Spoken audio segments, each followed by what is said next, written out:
Good morning, and thank you for joining us for this important public information briefing. Uh, we are here today to talk about the upcoming winter weather and our winter storm preparation. I'm Frederick County Executive Jan Gardner.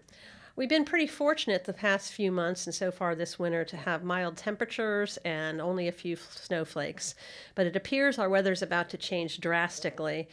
The National Weather Service has issued a blizzard watch from noon on Friday through Sunday morning.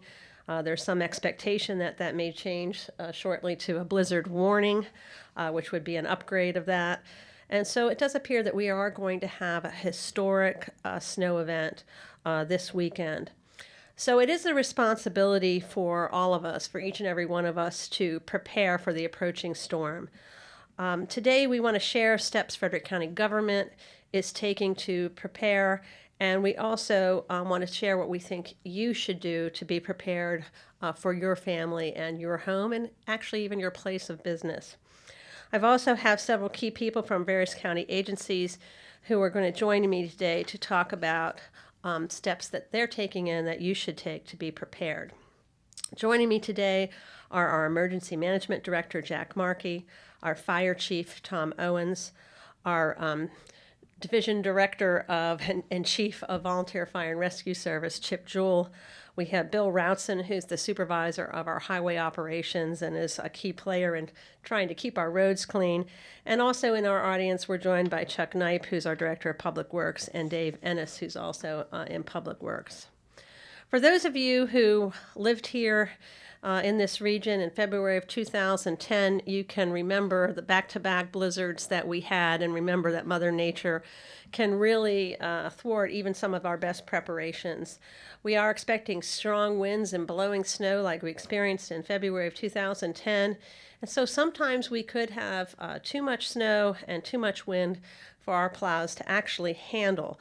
So depending on the rate of snowfall, the amount of winds and drifting, the county may not be able to keep all the roads clear for the weekend or to clear them within 24 or even 48 hours. So one of our key messages is we want people to stay off the roads. We want people to stay off the roads Friday night, all day Saturday, Saturday night, and on Sunday.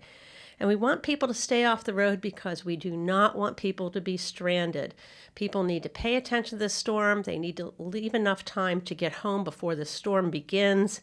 And we did have people stranded on the road overnight in 2010, and we do not want to see that again. If you are someone who needs to get to work, for instance, you work at a nursing home or a nurse like my daughter, you really need to prepare to get there early and to make some arrangements to be there. We cannot have people on the roads. I really do not want to repeat the situation we had in 2010 where we had people stranded overnight on our roadways, both county and actually mostly state roads.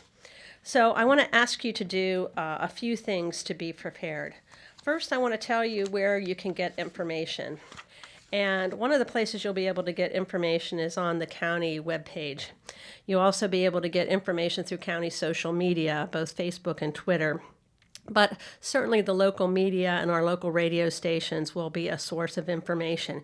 So it's important, since with high winds we could have areas of the county without electricity for an extended period of time, that you have a battery-operated radio in your home so that you can listen to what's happening on the news.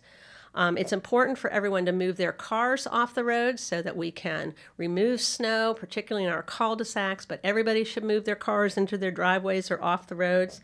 Charge your cell phones and other electronics, fill up your cars with gas. Make sure now that you have supplies that you need, medications, water, non-perishable food. Make sure your elderly neighbors and your elderly relatives have what they need to weather this storm. And again, once the snow starts falling, please stay off the roads. We really cannot stress this enough. All non-emergency vehicles should stay off the roads, particularly Friday evening through Sunday. I do want to say that all county government services will be closed on Saturday and Sunday. All libraries, parks, the landfill, animal control, and transit, we've decided now, they will be closed Saturday and Sunday. So I'd like to ask Bill Routson from the Highway Operations to speak briefly about what his staff is doing to prepare for the storm. Then certainly we will have other speakers that will follow to give you an update of what's happening and the status of the snowstorm. So I'll turn it over to you, Bill.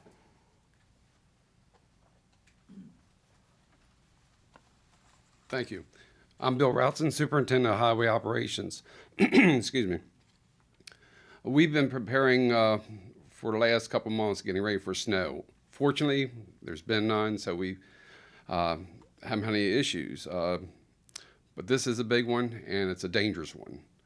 We got 1,275 miles of road in Frederick County to remove snow on.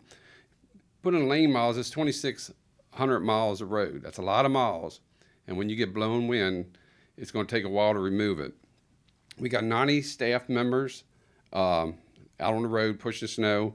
We have a team of mechanics from Fleet Services to be in our garage to repair the equipment as soon as possible, as soon as it breaks. And we will have breakdowns. There'll be times we'll have trucks off the road being repaired. We have 93 different runs throughout the county. 35 of them are contractor trucks.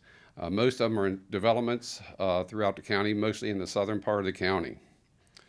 Our material, we're not concerned about that as having enough. We have 22,000 plus tons of material on hand. So usually on a big snow, we're not worried about using too much material anyway. It's just pushing. All Frederick County roads are considered snow emergency routes, so you're not supposed to park on them. That's including cul-de-sacs. And one of the difficult things for us is trying to get a truck around on a small snow in a cul-de-sac. If you get 2 foot of snow, it's almost impossible for us to get turned around. If it's cars parked in it, we just can't do it. So we're probably going to back out of that cul-de-sac and come back later. If you park along the edge of a road, it prevents us from getting the snow pushed all the way over to the edge. Plus, if your car's, say, 20 foot long, we pile 6 foot of snow against your car, you're going to have to clear that 20 foot, probably about 5 foot front and back of it. So you've got 30 foot of snow, maybe 6 foot high, you got to remove. Just back it in the driveway and a simple 7 foot of snow, and you can get your car out once the snow's removed from the road. And we can get it all the way back to the mailboxes, to the curb, to the edge of the road. Mailboxes will get blocked. There's no way around it. Your driveway will get blocked. We have to push the snow off the road, and it's going to end up either along the edge of the road, and it's going to block, your driveway and your mailboxes. So you can depend on that.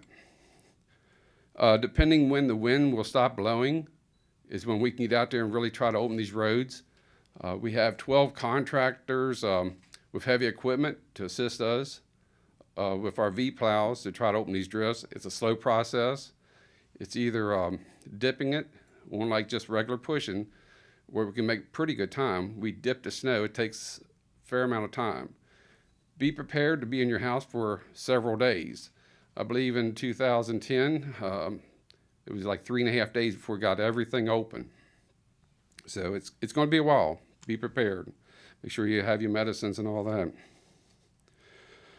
If it gets to a point where we feel unsafe with our crews on the road, we will pull the trucks off and wait till it's safe to go back out. But pulling them off the road, we will stage at various fire stations throughout the county and respond with them in case of emergency to try to get to the scene of whatever, injured person or a sick person. We try to help get the units to the scene. Heavy snow will cause maybe some power lines go down and across the roads, along with trees, and that will hinder our operation also. So just note, we cannot remove trees with power lines in them, so we'll be working with power companies on that. Other than that, I think that's most everything I have to say at this time. Thank you, Bill. And in advance, I'll thank you and all your staff and all the crew in Public Works who are going to work long hours over the next few days to make sure that people in our community are safe. I appreciate it very much. and I'm very confident that they'll do a stellar job as they always do. So thank you. Next, I'd like to ask Jack Markey from Emergency Management to provide us with the latest updates from the National Weather Service and Maryland Emergency Management. Thank you, County Executive Gardner. These are the days that we ask citizens to prepare for during Preparedness Month. During our communications, we ask you to be ready when we ask you to take action. And the storm that we are confronting this weekend, Friday into Saturday, is that storm that we have warned you need to be prepared to respond to. Our morning conference call, we have a statewide conference call with the emergency managers across the state and National Weather Service, has continued with the forecast of 18 to 24 inches of snow being possible. Winds in the 20 to 30 mile an hour range, steady with gusts possible up to 50 miles an hour. Our main concern is not so much the amount of snow, but when you combine the snow with the wind, the blizzard conditions, that we are under a blizzard watch, and I anticipate within the next hour we'll probably get the blizzard warning issued. That the combination of wind and snow and the zero visibility is the most dangerous element of this storm. So I encourage people, based on the timing that we have as of right now, it looks like between 4 p.m. and 7 p.m. the storm should arrive Friday evening. A little later, the further north you go, a little towards the 4 p.m. end on the south side of the District of Columbia. I encourage people to monitor their local media, because these numbers undoubtedly will be updated between now and Friday evening. But now is the time to act. Now is the time to make sure that you know where your parents are going to be, where your children are going to be, and you focus on, by nightfall Friday, you should be off the roads and be prepared to be in through Sunday morning, which is when the storm is anticipated to move off, the snowfall drop off, and we will still have some heavy winds into Sunday, but the majority of the storm should have moved off at that point. It's important that citizens take these actions on their own and try to do, as Bill Routson spoke about, this is about risk management. There are things that you need to do for your family to moderate your risks. Be careful when you snowplow. Be careful of the snow blowers. Don't expose yourselves to risks that are unnecessary. The key thing that does on behalf of the community is it allows our folks to focus on true emergencies that are not preventable. It allows us to focus on keeping the power infrastructure up, keeping the roadways open, and if they do get closed, for us to be able to effectively and efficiently get the roads open and get the community back to normal. Those that have been through these storms in 2010 and 96, these are those types of storms. There has been no wavering from the forecast since this storm was announced. It's been pretty consistent, and there is high confidence that we are going to have the impact of this event. And with that, as the emergency manager, I'm in contact with the counties that surround us and the multiple agencies. Our county municipalities are being contacted to see if they require any assistance. The message is we plan together all the time. We work together as public servants on behalf of the community, and we appreciate the support of the businesses, the citizens, and our agencies that come together when our community is challenged. And thank you for you doing your part as a citizen. And with that, I'll turn it back over to our county executive. All right, thank you. Last, I'd also like to offer an opportunity for Fire Chief Tom Owens to share a few tips on how people can stay safe and to add any other comments he'd like to add. Thank you, Executive Gardner. I'll start really with the overarching theme that you're hearing in this program, and it's a very simple message that you've heard repeated and will continue to hear, and it essentially boils down to a simple fact, and that is you are the person that is most responsible for your safety and the safety of your family.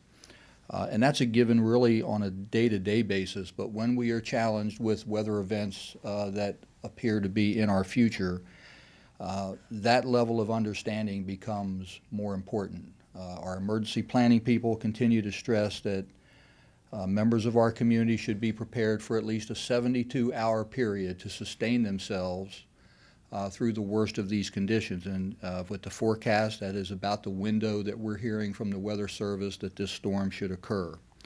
So you have today, and you have the better part of the daylight hours tomorrow to make your final preparations to get yourself ready to weather this storm. A couple of individual things that historically impact our fire rescue services throughout our communities when we get into these events that I'll amplify for you just so you can pay a little extra attention to these. And it starts with the issue of shoveling snow. To help yourself, folks get out, they begin to do this work. And it's important for everybody to recognize that snow shoveling puts a stress on our body that is really abnormal. And we have a tendency to want to get out in the cold weather, do this work as quickly as we can, and then get back inside. And that's really the worst approach that you can take from a standpoint of your personal health. A couple of points to be made if you're going to go out and try to shovel this snow is to stretch before you go outside to begin this work. The first thing that gets to happen, we're tight, we're cold, strains and sprains are become a very likely consequence of not warming yourself up and getting ready for that work. Next, shovel in short intervals and try to avoid overexertion. And that means you need to take frequent breaks. You're not going to tackle this mountain of snow in one setting. Do your work, go inside, get some rest and rewarm, and then go out and continue the task. It's important to stay hydrated when you're doing this level of work. And it's important that you understand that it's safer to shovel small accumulations several times throughout the storm instead of waiting until there's 24 inches of snow in your driveway and decide to tackle it all at once. Push the snow whenever possible instead of lifting and throwing that snow. Snow weight, gallon of water weighs 8 pounds. That's what snow is. So the more you lift that water weight and try to move it, you're putting yourself under pretty significant stress. And that leads to cardiac events. And the unfortunate reality in these situations is fire and rescue is asked to respond to people who have overexerted themselves and generated a cardiac event.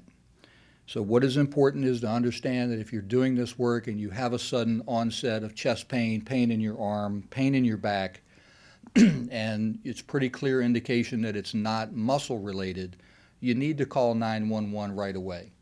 The quicker that we can get resources to you, the better chance that you're going to survive an event if it is truly a cardiac related incident.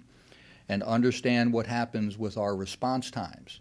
Response times in these weather conditions will be very, very slow and challenged to get to you within a reasonable amount of time. So any additional delay in reporting a need for service just complicates the problem. We often get asked with heavy snow events about needing to shovel your roof. Unless your home as a single-family residential property is in a very significant state of disrepair, your roof loading is capable of handling this level of snowfall. So the last thing we need is you adding body weight to your roof by trying to climb up there and move snow off of your roofs. The exception to that is flat roof properties, particularly commercial types of properties, which is where we do see some failures of roofs under these circumstances. You need to keep your gutters and drains cleaned so that as the warmer roof melts the snow underneath and begins to form ice damming, it has a place to run off. Flat roof commercial properties can be a problem, but your residential pitched roofs typically are not an issue where you have to worry about shoveling snow off your roof line. It's important if you're in a hydranted area.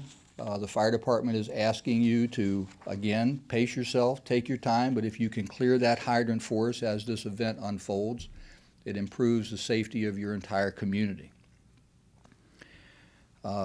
Director Markey mentioned the issue and the high likelihood of power outages. And again, from a fire and life safety standpoint, that can generate some problems with how we choose to deal with a loss of electric power. In most cases, people immediately default to using candles as their source of light. And in these situations, that can be a real problem. It becomes a significant source of residential fires when folks are using candles to light their homes during a power outage. If you do have to use a candle, the safer candle is a short, broad-based candle that is placed in the middle of a large ceramic dinner plate or non-combustible candle holder that will not easily be knocked or tipped over. Certainly keep it away from any combustible materials in your home. And we can continue to go down the list of similar kinds of alternative appliances for light and heating: kerosene lanterns, kerosene heaters and stoves. All of these things generating heat inside your home need to be at least 36 inches away from other combustible materials, and it is recommended that you keep a window slightly cracked in order to avoid the buildup of carbon monoxide in your home. Portable generators become something many people have handy now, and historically in events like this, we find families becoming overcome by carbon monoxide fumes because they ran the generator and its exhaust permeated the living space of their home because the generator was not located in a safe area. This has to be run in an open air outdoor area, not in your garage, not in your basement, not even sitting in a carport area. Fireplace ashes, again, is an alternative heater. Without power, people will turn to wood stoves and fireplaces to heat their home, and the ashes generated become a significant source of fire problems throughout the year during the cold weather months. Make sure that you're putting those ashes in a metal container and it is set outside of your home and away from other combustible materials. It should go without saying, but we'll say it anyway: the presence of smoke detectors, testing those smoke detectors, if they need fresh batteries, changing those batteries at this time is something that becomes a very important life safety appliance that you need to make sure is available to your family. Again, from past experience, particular plea to folks who live in the more rural areas of our county: if you or family members have serious health conditions, consider relocating during this storm closer to medical facilities. It will become very, very difficult for us to get into the most rural parts of the county with the blowing and drifting snow. And now is the opportunity for you to make arrangements to relocate yourself into a safer zone closer to services that you might need. This is particularly important for those who may be experiencing a high-risk pregnancy or those that are actually very close to their due date should also consider coming closer to the medical support facility they may need. Medication refills has been mentioned, and that certainly now is the time to do that. And this is a community event, and there will be no more need than neighbor helping neighbor than experience that we are about to have with this storm. Understand your fire rescue service is in the planning process. Our volunteer fire stations are all ramping up and leaning forward. We will have extra response units in service and extra personnel to meet the demand. So with that, I'll turn it over to the county executive. And likewise, I want to say thank you to you and all of your staff and to our volunteers in our fire service for planning to spend their weekend in service to others in our community. And of course, we have many other county employees who will also be working this weekend, whether it's in water and sewer or in emergency management or in IT. There's a lot of county agencies who will be at work all weekend to try to make sure everybody in our community is safe. It is important that we remember the couple messages here. We want you to stay home. We want you to stay off the road. We want you to take care of yourself and your neighbors, and we want you to be prepared.